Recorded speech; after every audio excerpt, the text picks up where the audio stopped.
시간 하나님께서 우리에게 주시는 말씀은 요한복음 9장 1절부터 7절까지 같이 한 목소리로 읽도록 하겠습니다. 시작. 예수께서 길을 가실 때에 날때부터 맹인된 사람을 보신지라. 제자들이 물어 이르되 라삐여, 이 사람이 맹인으로 난 것이 누구의 죄로 인함이니이까? 자기니이까 그의 부모니이까? 예수께서 대답하시되 이 사람이나 그 부모의 죄로 인한 것이 아니라 그에게서 하나님이 하시는 일을 나타내고자 하심이라. 때가 아직 낮음에 나를 보내신 이의 일을 우리가 하여야 하리라. 밤이 오리니 그때는 아무도 일할 수 없느니라. 내가 세상에 있는 동안에는 세상에 있지라. 이 말씀을 하시고 땅에 침을 뱉어 진흙을 이겨 그의 눈에 바르시고 이르시되 실로암 못에 가서 씻으라 하시니, 실로암은 번역하면 보냄을 받았다는 뜻이라. 이에 가서 씻고 밝은 눈으로 왔더라. 아멘. 날때부터 맹인된 사람을 고치심이라는 제목으로 하나님의 말씀을 전하도록 하겠습니다. 요한복음에 예수님이 하나님 되심을 보여주는 7가지 표적이 있다고 얘기했는데, 오늘 이제 6번째 예수님의 표적, 맹인의 눈을 뜨게 하신 기적사건입니다. 오늘 본문의 이야기는 제자들이 날때부터 맹인된 사람을 보고 그의 고난이 어디로부터 왔는지 질문하는 것부터 시작해요. 날때부터 맹인이니까 이 다음에 구절에 보면 국어라는 사람으로 나와 있어요. 날때부터 맹인이니까 특별히 일을 할 수 없기 때문에 누군가의 도움으로 살아가야만 하는, 어찌 보면 참으로 안타깝고 불쌍한 삶을, 거린의 삶을 살아가는 그 사람을 보고 그 사람이 당하는 저 고난에 대해서 부모님의 죄 때문에 그렇습니까? 아니면 본인의 죄 때문에 저 고난을 당하고 있습니까? 라고 질문을 한다는 거죠. 우리나라 속담에도 보면 이와 같이 제자들의 질문과 같이 고난에 대해서 생각하는 속담은 우리나라 속담에 많이 있어요. 뿌린 대로 거둔다. 봄에 씨앗을 어떻게 뿌리냐에 따라서 가을에 거둘 곡식이 달라진다는 거죠. 그 사람이 한 것에 대해서 그대로 본인이 받으니까 고난을 당한다, 그런 거죠. 우리나라 속담에 또 콩 심은 데에 콩 나고 팥 심은 데에 팥 난다. 이것도 똑같은 거죠. 죄를 졌으니까 죄에 대한 결과로 고난을 당한다는 그런 말이죠. 사자성어에도 되게 많아요. 인과응보, 원인이 있으니까 결과가 있다. 선을 행하면 선의 결과가, 악을 행하면 악의 결과가 반드시 뒤따른다. 이런 표현도 있고요. 사필규정이라는 사자성어도 있죠. 모든 일은 반드시 바른 길로 돌아가게 마련이다. 결과가 반드시, 행위에 대한 결과가 뒤따르게 된다는 거죠. 작업자들, 제가 저지른 일의 과업을 제가 받는다. 성경에 보면, 구약성경에 특별히 욥의 세 친구도 욥이 당하는 고난에 대해서 똑같이 원인이 있으니까 결과가 너에게 주어져서 너가 지금 당하는 고난을 보니까 너가 그 고난을 당하게 할 만한 죄를 지었다. 빨리 그 죄를 찾아서 그 죄에 대해서 해결하라고 계속 지적하고 책망했던 친구들이 욥의 친구였던 거죠. 새 친구. 위로하는 척하면서 찾아와서, 오늘날로 치면 신방 와서 그 사람에 대해서 이제 책망하고 판단하는 그런 행위를 하는 거죠. 아닐 땐 굴뚝이 어떻게 연기 나오냐고. 욥이 당하는 고난이 자그마한 고난이 아니잖아요. 자녀 10명이 다 죽어나가고, 그리고 모든 재산을 다 잃어버리고, 본인은 정수리부터 발끝까지 종기가 나서 제 가운데서 기아를 자기 가려운 데를 긁고 있는 그 처량한 모습 보면서 반드시 이런 고난의 원인으로 너가 너의 죄 때문에 그렇다라고 친구들이 욥기에 거의 5분의 4에 해당되는 내용을 욥의 그 고난의 원인에 대해서 죄라고 얘기하는 그 친구들의 그 논쟁이 있는 거 아닙니까? 일반적으로 오늘날도 마찬가지죠. 고난을 당하면 원인에 대해서 자꾸 찾으려고 그래. 그래서 누군가에게 자꾸 책임을 돌리려고 그래. 그 제자들도 그 날 때부터 맹인된 사람이 그 고난에 대해서 그 본인이 죄지어서 그랬습니까? 그 고난의 원인을 그 사람에게 찾든가 아니면 그 부모에게서 찾든가. 인간의 기본적인 그 죄성인 것 같아요. 이걸 또 사탄이 되게 좋아하죠. 뭔가 찾으라 그래. 뭔가 찾아서 그 사람에게 책임을 지우라. 이게 사탄이 하는 유혹이죠. 그래서 서로 미워하게 하고 서로 갈등하고 다투게 하는 거죠.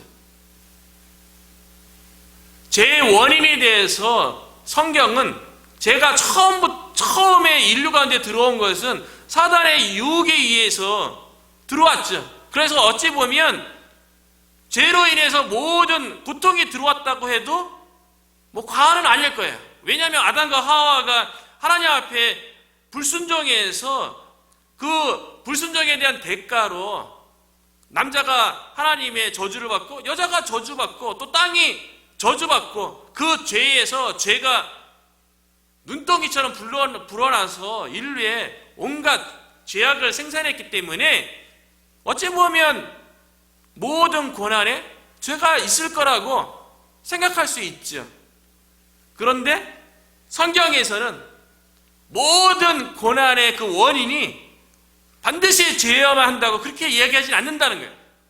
아무리 인류에 죄가 들어와서 죄로 인해서 고통이 왔다 할지라도 우리가 경험하는 모든 고난 가운데 그 고난의 원인은 죄에 있다라고 성경은 그렇게 가르치지 않는다는 거죠. 어떤 고난은 하나님의 하시는 일, 하나님의 영광을 위한 고난도 있다는 거예요. 그건 알 수 없는 거예요. 하나님의 주권 가운데 주어진 고난도 있다는 거예요. 욥이 그런 거 아니에요? 욥에게 주어진 그 고난은 하나님의 절대 주권 가운데 주어진 거예요. 어떻게 그거를 원인을 찾거나 그렇게 할 수 없는 거예요.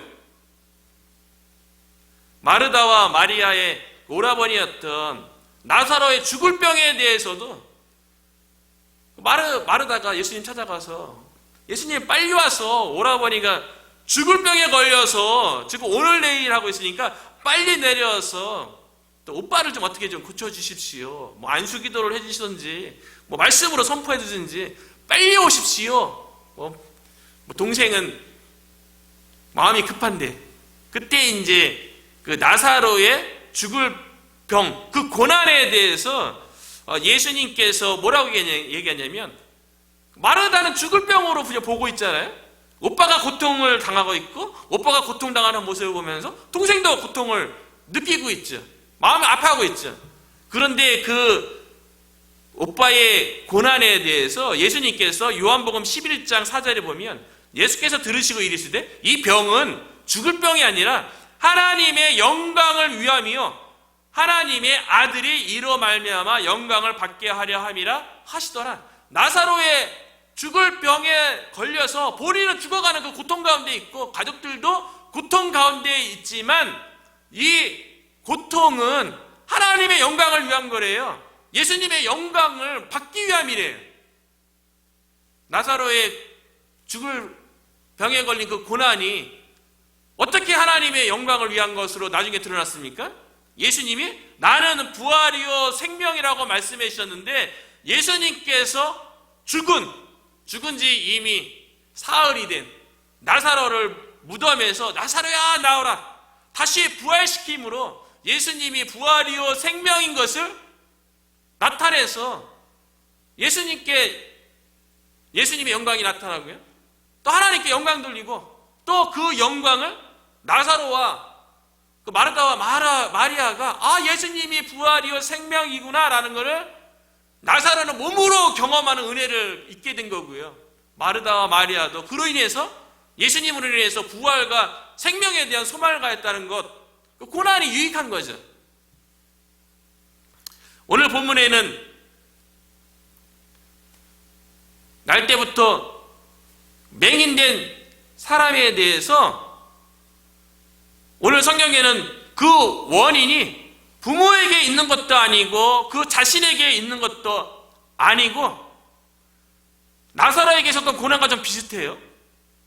왜 고난을 당하는가? 3절에 보니까요, 예수께서 대답하시되 이 사람이나 그 부모의 죄로 인한 것이 아니라 그에게서 하나님이 하시는 일을 나타내고자 하심이라. 날 때부터 맹인된 사람의 앞을 못 보는 그 고통이요, 앞을 못 보기 때문에 사람들에게 구걸하는 거린의 삶을 사는 그 고통이, 그 고통 가운데 하나님께서 하시고자 하는 일을 나타내기 위해서 그 고난이 있다는 거예요. 우리 인생 가운데 때로는 죄로 인해서 고난이나 고통이 주어질 때가 있어요. 그때는 우리가 기도하는 가운데 그것이 죄로 말미암은 거라면 하나님 앞에 기도하고 회개하고 돌이키면 돼요. 그런데 아무리 기도했음에도 불구하고 원인을 찾지 못하겠는 거예요. 그럴 때는 하나님의 영광을 위한, 하나님께서 하시고자 하는 일이 있음을 굳게 믿는 저와 여러분이 되시기를 바랍니다. 왜냐하면요, 우리가 하나님의 주권을 믿잖아요. 우리 가운데 일어나는 모든 일들은 그냥 우연히 일어난 게 아니에요. 하나님의 허락이 없으면 우리에게 고난이 일어나는 게 아니에요. 욥에게 고난이 주어졌던 사탄의 그 유혹도요, 하나님께서 허락했기 때문에 그 고난을 욥이 만났던 거 아니에요? 하나님께서 어떻게 제안합니까? 사탄에게 그러나 생명만큼은 건드리지 마라. 그 나머지는 허락했잖아요. 하나님이 허락했기 때문에 욥에게 고난이 주어졌던 거예요. 그리고 그 고난을 통해서 나중에 하나님에 대해서 내가 함부로 판단하고 하나님에 대해서 함부로 헤아릴 수 없는 부분이구나. 하나님은 자신의 주권과 그 절대 주권에 의해서 이 우주를 움직이고 내 인생을 움직이는구나. 나중에 그걸 깨닫잖아요. 그게 욥에게서는 큰 영광이죠. 그리고 이전에 잃어버렸던 모든 것에 대해서 배로 하나님께서 다 갚아주셨어요. 우리의 삶 가운데 주어지는 모든 고난, 고통, 어려운 모든 것들은요, 하나님의 허락 가운데, 하나님의 주권 가운데 우리에게 주어졌다는 거예요. 그래서 마태복음 10장 29절에 보면 참새 2마리가 한 아시리온에 팔리지 않느냐. 그러나 너희 아버지께서 허락하지 아니하시면 그 하나도 땅에 떨어지지 아니하니라. 여러분이 직면한 고난이 있습니까? 어떤 어려움이 있습니까? 하나님이 허락하지 아니하시면 그 일이 일어날 수 없다는 거예요.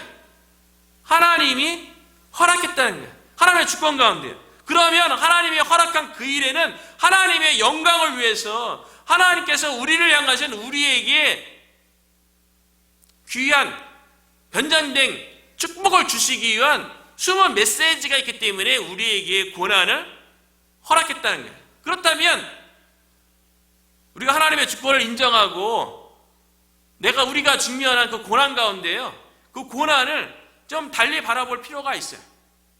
왜냐하면 그 고난을 통과하면 우리가 경험할 놀라운 하나님의 영적 메시지가 있기 때문에 그런 거죠. 군대 갔다 온 남자들은 다 아는데요, 특별히 신병교육대 가면, 저는 6주 훈련 받았어요.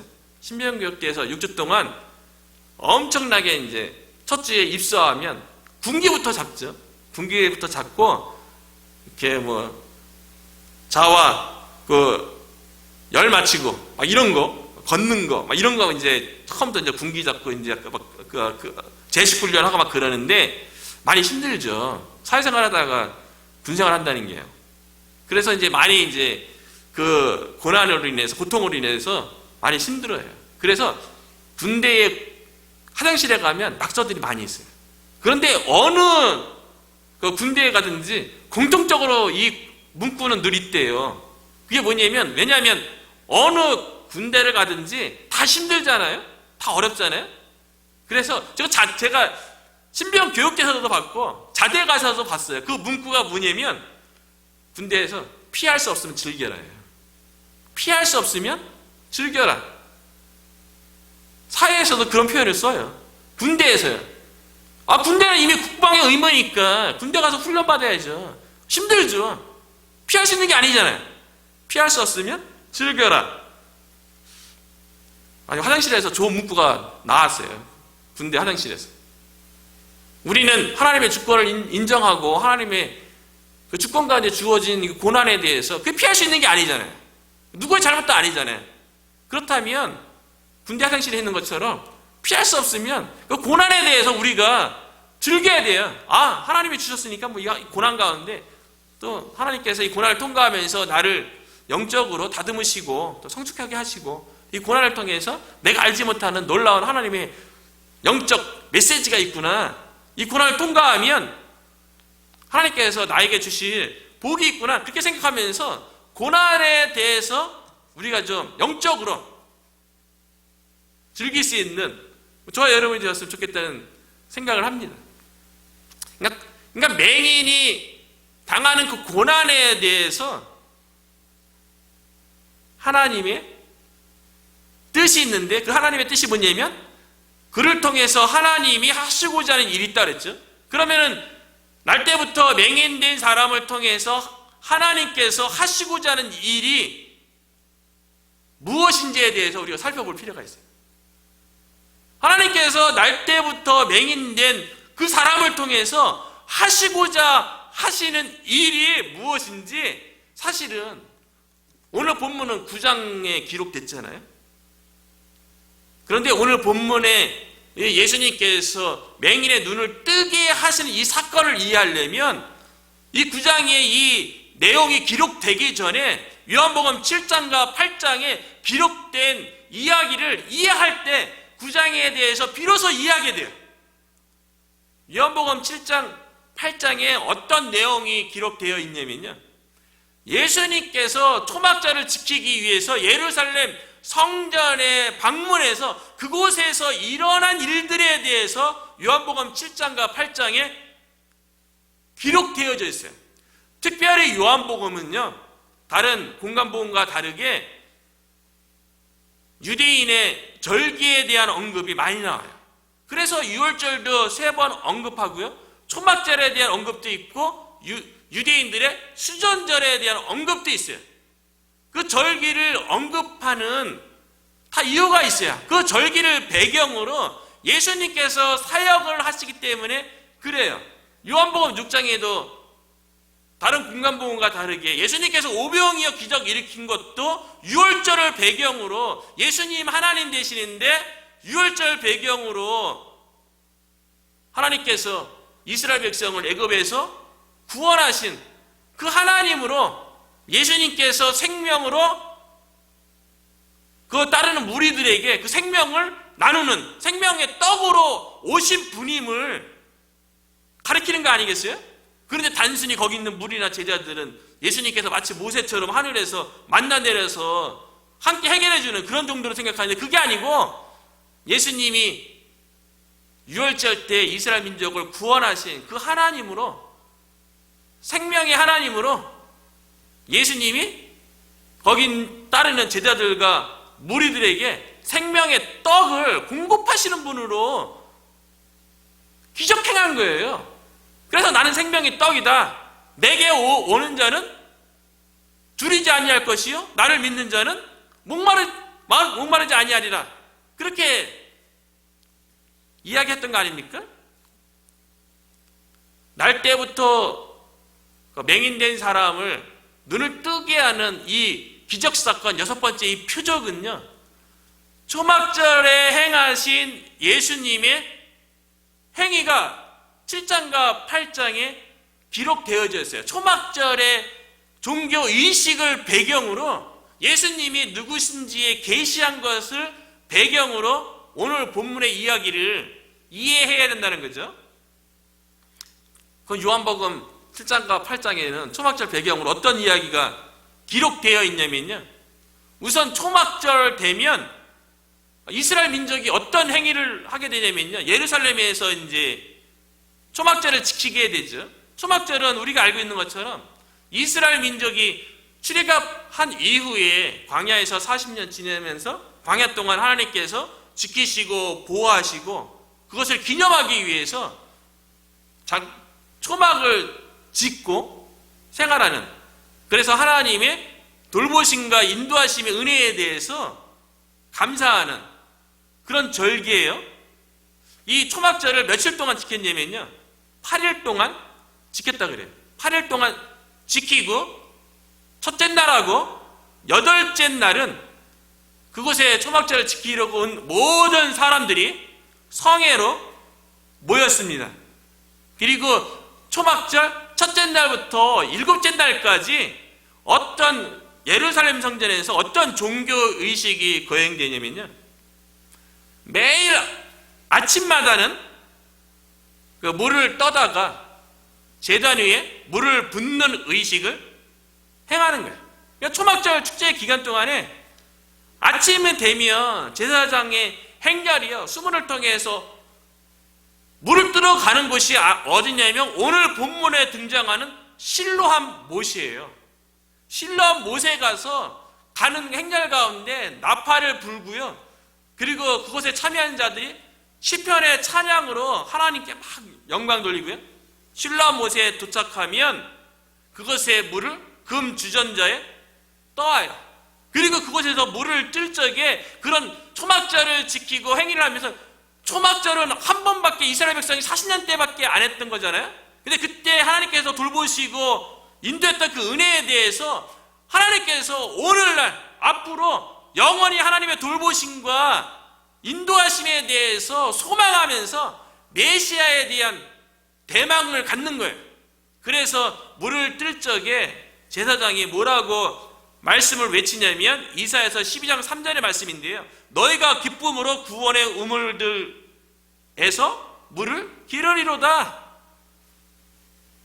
메시아에 대한 예언의 말씀을 물을 뜨면서 제사장이 선포하면서 메시아를 대망하는 거예요.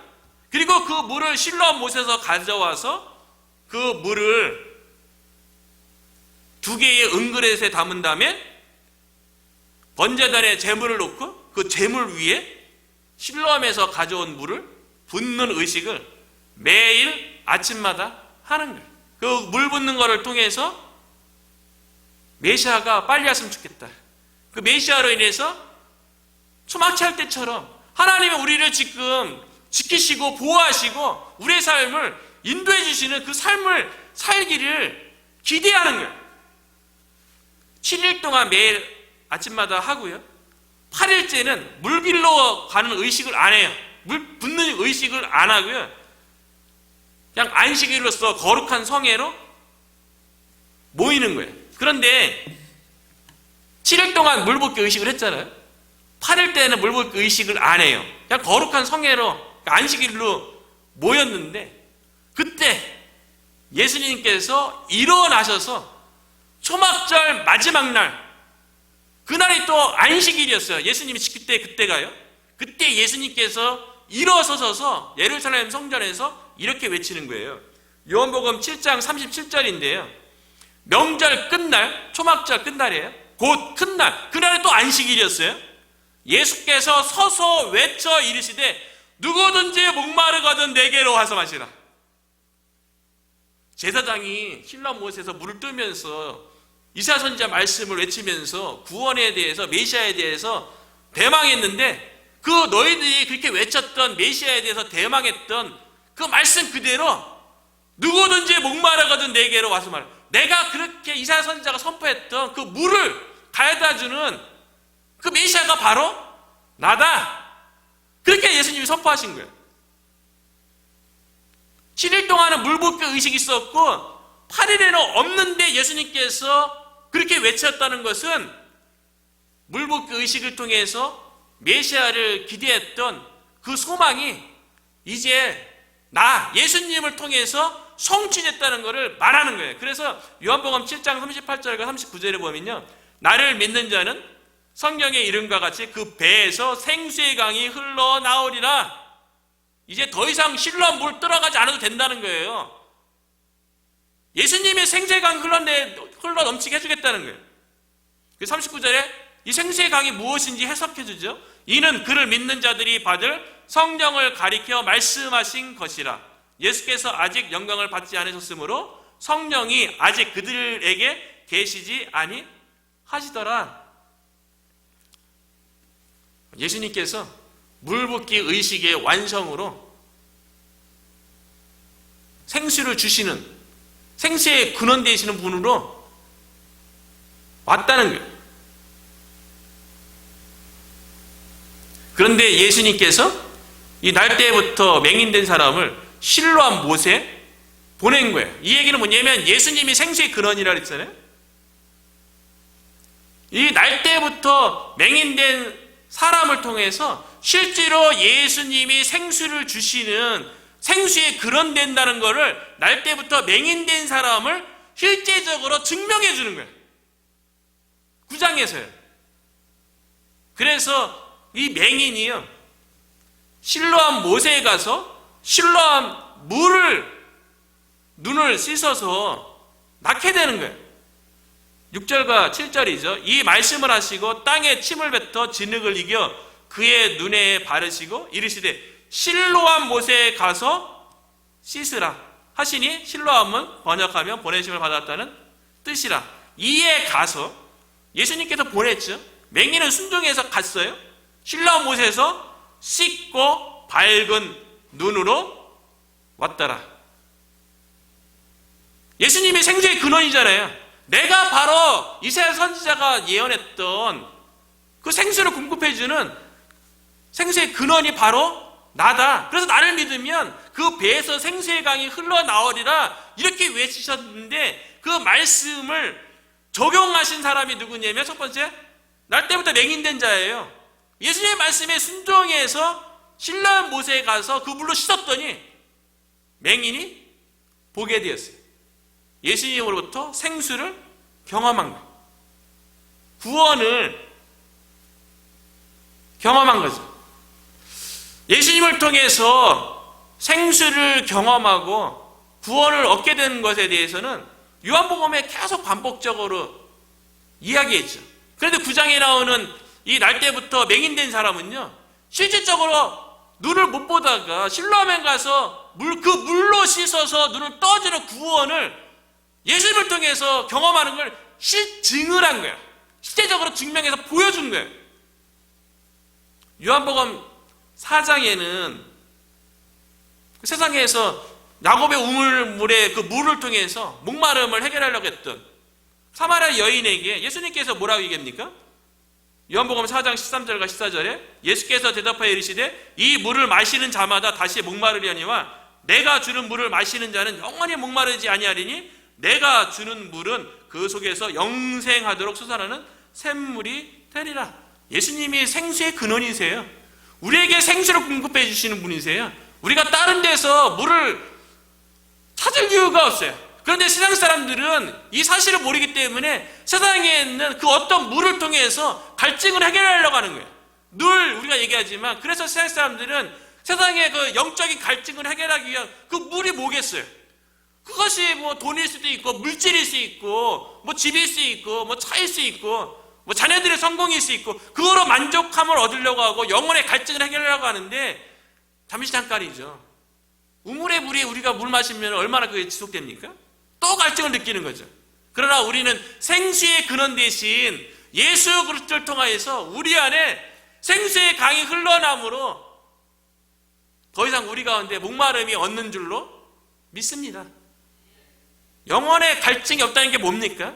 마음의 만족함이 있는 거예요. 마음의 기쁨이 있는 거예요. 마음의 즐거움이 있는 거예요. 여러분이 예수님을 통해서 생수를 경험하고 있습니까? 그렇다면 마음에 기쁨이 있어야 돼요. 즐거움이 있어야 돼요. 생수를 경험했는데 삶에 불평과 불만과 원망이 있을 이유가 뭐 있어요? 생수로 이미 목이 숙여졌는데 갈증을 느껴야 불만도 하고 불평도 하는 거죠. 예수님께서 오병이어 기적사건 다음에도 오병이어 이 기적 사건에 대해서 예수님이 다시 한번 물에 대해서 얘기하잖아요. 요한복음 6장 35절에 예수께서 이르시되 나는 생명의 떡이니 내게 오는 자는 결코 줄이지 아니할 터이요 나를 믿는 자는 영원히 목마르지 아니하리라. 예수님을 먹고 마시면 영원히 목마르지 않대요. 이미 저와 여러분은 생명의 떡이신 예수님을 먹고 마신 줄로 믿습니다. 이것이 눈으로 보이는 게 성찬식이고요. 예수님 자신이 말씀이라 그랬잖아요. 말씀을 우리가 먹고 마시는 거예요. 그게 뭐겠어요? 먹고 마시는 거는 먹고 마시면 우리의 식도를 통해서 위로 들어가서 몸에 이렇게 들어가잖아요. 몸에 흡수되잖아요. 예수님을 먹고 마시는 것은 말씀을 우리가 읽고 묵상하고 삶에 적응해서 우리의 몸에 이게 세포 조직까지 이렇게 쭉 들어가서 우리가 말씀 가운데 거하고 말씀이 우리 가운데 거하는, 그래서 예수 그리스도와 더불어 연합되는 거예요. 저와 여러분이 예수님을 먹고 마심으로, 말씀을 먹고 마심으로 예수 그리스도와 더불어 연합되어서 영원히 목마르지 아니한 내 삶의 주인이 내가 아니라 예수 그리스도와 연합됨으로 예수 그리스도가 주인된 삶을 사는 저와 여러분이 되기를 주님의 이름으로 축복합니다.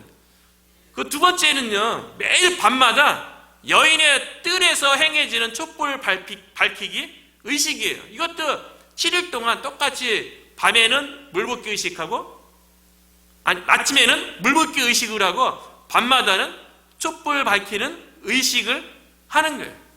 이런 그 촛불은 지나다가 보니까 어딘가 온닌가 어딘가 거기도 있더라고요.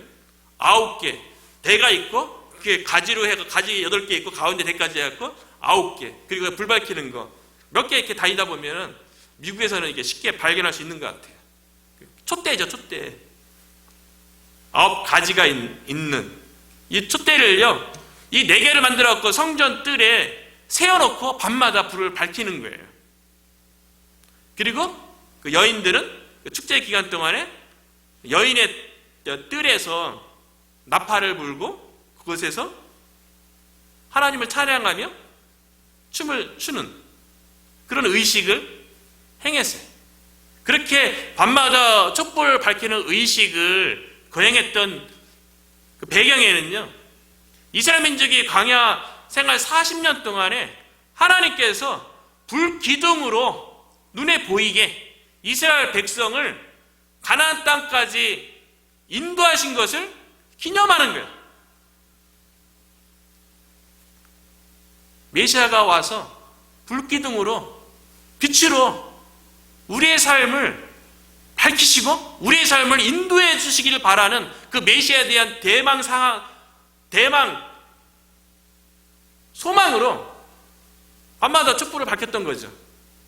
그런데 명절 마지막 날 저녁에는, 마지막 날에는 뭐 물 붓기 의식하고 촛불 밝히는 의식을 하지 않잖아요. 그 대신에 예수님이 서서 저녁에는 또 외친 거예요. 그게 요한복음 8장 12절 말씀이에요.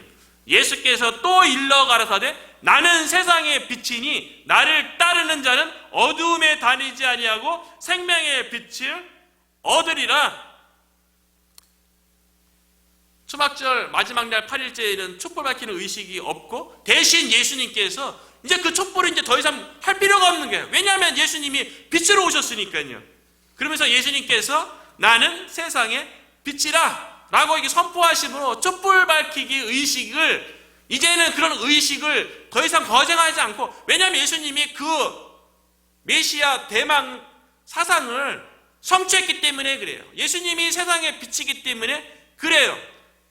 이스라엘 민족의 광야에서 구름 기둥으로 그들의 삶을 인도받았다면 이제는 세상의 빛이신 예수님을 통해서 우리의 삶이 인도함을 받는다는 거예요. 그리고 세상의 빛이신 예수님께서 우리 가운데 들어오면 우리 가운데 있는 모든 어둠을 몰아내고요, 예수님의 빛으로 인하여서 우리가 더 이상 어두운 가운데 다니지 않게 인도하신다는 거죠. 예수님이 세상의 빛이라고 얘기한 것은 예수님이 하나님이심을, 그 정체가 하나님이심을 보여주는 기적, 표적이 되는 거예요. 그래서 시편 기자는 시편 27편 1절에 보면 여호와는 나의 빛이라. 여호와는 나의 빛인데 예수님이 내가 세상의 빛이라 그래요. 예수님이 하나님이시라는 거죠. 그리고 이사야 49장 6절에 보면 여호와의 종이 이방의 빛을 삼아 여호와의 구원을 베풀어서 땅끝까지 이르게 하는 때가 있을 것에 대해서 예언했어요. 그런데 예수님이 내가 세상의 빛이라. 예수님이 바로 빛이신 하나님이라는 거예요. 빛이신 그 하나님께서 우리에게 구원을 가져다 준다는 거예요. 그런데 날 때부터 맹인된 이 사람은요, 날 때부터 보지 못했어요. 이 얘기는 뭡니까? 날 때부터 육적으로 보지 못하는 어두운 가운데 살았다는 의미뿐만 아니라요, 세상에 태어나는 모든 사람은요, 날 때부터 맹인된 자들이에요. 영적으로 맹인된 자들이에요. 그렇기 때문에 세상의 모든 사람들은요, 영적으로 태어날 때부터 영적인 것을 보지 못하는 상태로 태어나는 거예요. 그러니까 예수님을 만나기 전까지는, 세상에 비치신 예수님을 만나기 전까지는 맹인으로 살 수밖에 없는 거예요. 앞을 못 보는 거예요. 영적인 것을 못 보는 거예요. 분별도 못 하는 거예요. 어둠 가운데 사는 거죠. 그런데 맹인은 어떻게 했습니까? 세상에 비치신 예수님을 만나서 그 눈이 밝게 띄어졌어요. 보게 됐어요. 육적인 눈만 띄어진 게 아니라 영적인 눈도 띄어져서 예수님이 하나님의 아들 그리스도이심을 깨닫게 되었어요. 저와 여러분도 예수님을 통해서 생명의 빛을 경험한 자들 아닙니까? 그 빛으로 인해서 우리가 영적인 눈이 띄어진 자가 아닙니까? 그러니까 세상적인 것을 바라보고 이 어두운 가운데 있는 것에 인해서 만족함을 얻는 것이 아니라 우리가 영적인 누구니 있으니까 하나님의 나라, 영적인 세계, 이게 더 고귀하고 더 영원하다는 걸 아니까 영원한 것에 우리의 인생을 우리가 헌신하고 투자하는 거죠. 왜요? 영적인 게 보이는데요. 그런데 세상에 있는 사람들은 어떤 사람들입니까? 예수님 만나기 전에는 다 날 때부터 맹인된 사람이에요. 앞을 못 봐요. 영적인 것을 못 봐요. 영적인 맹인들이죠. 그러니까 하나님도 모르고 천국에 대한 것도 모르고 말씀에 대한 것도 모르고 진리에 대한 것도 모르고 그냥 어둠 속에 있는 것에서 허적거리고 있다는 거죠.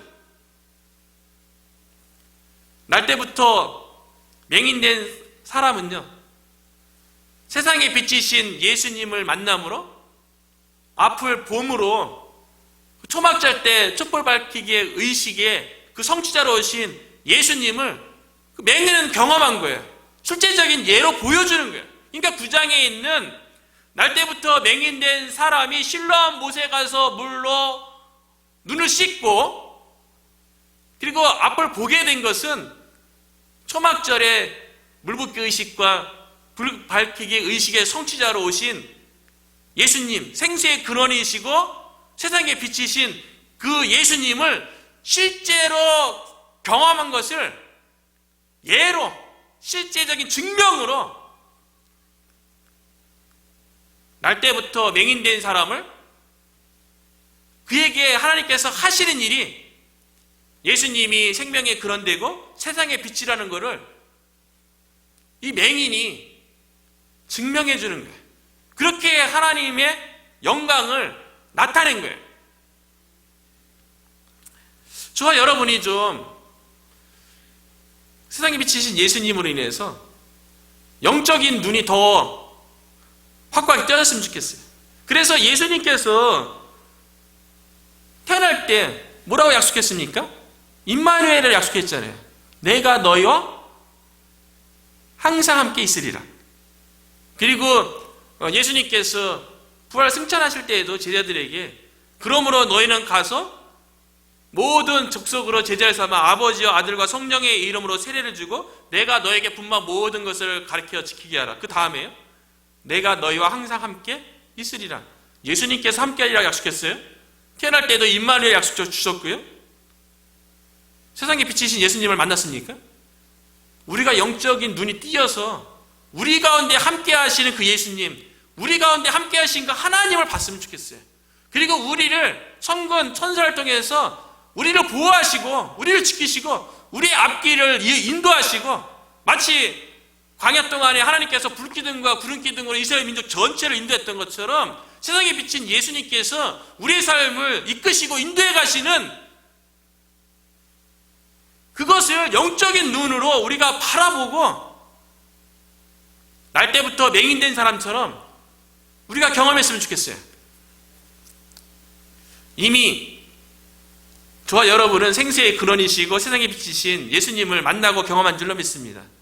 이 놀라운 은혜가 우리 안에, 우리 교회 안에 풍족하고 이 예수 그리스도를 이 몽고메리 카운티 가운데 여전히 날 때부터 맹인된 사람들처럼 여전히 영적인 맹인으로 앞을 못 보고 본인들은 잘 사는 것처럼 여기지만 여전히 어둠 가운데 있다는 것을 우리 영적으로 봐야 돼요.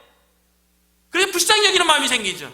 영적인 영안이 없는 사람들은요, 그걸 못 봐. 그들이 불쌍하다는 걸 몰라. 그래서 그들은 그냥 놔두라고, 그냥 특별하게 뭐 전도하냐고, 그들에게 뭐 강요하냐고. 그런 얘기 한다고요. 왜요? 영적인 눈이 없으니까요. 우리가 영적인 눈으로 우리 주변에 있는 맹인으로 어두운 가운데 있는 자들에 대해서 그들의 영적인 실상을 보고 그들을 불쌍히 여기고 그들 가운데 생수의 근원이시고 세상에 비치신 예수님을 증거해서 이 맹인처럼 생수와 비치신 예수님을 경험케 하는데 저와 여러분이 우리 교회가 쓰임받기를 주의 이름으로 축원합니다.